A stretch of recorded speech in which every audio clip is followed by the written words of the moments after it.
అసలు పార్వతీదేవి యొక్క సృష్టిలోనే గణపతి సృష్టి గమ్మత్తు. ఎందుకని? పూర్వకాలంలో గజాసురుడు అన్న రాక్షసుడు కాడు. ఈ రాక్షసుడు గజాసురుడు పరమశివుడు త్రిశూలం మీద నిలబెట్టి కాశీపట్టణంలో చంపినటువంటి వాడు. ఆయన గజవక్త్రుడు అనబడేటటువంటి ఒక రాక్షసుడు ఒక తపస్సు చేసి బ్రహ్మగారిని ఒక వరం అడిగాడు. నా ముఖం లాంటి ముఖం ఉన్నవాడి చేతిలోనే నేను చచ్చిపోతానన్నాడు. ఆ రాక్షసుడి ముఖం ఏనుగు ముఖం.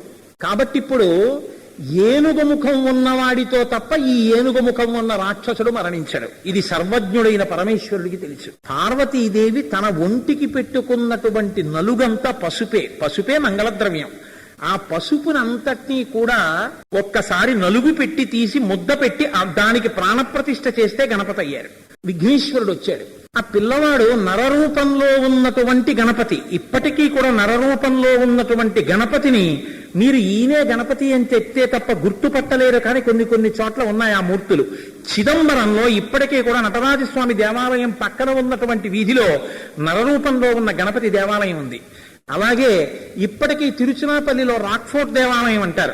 ఆ దేవాలయం లోపలికి ఎడుతున్నప్పుడు ఎడంచేతి పక్కన నరరూపంలో ఉన్నటువంటి గణపతి దేవాలయం ఉంది. అది పార్వతీదేవి సృష్టించిన మొదటి మూర్తి కలిగినటువంటి దేవాలయం.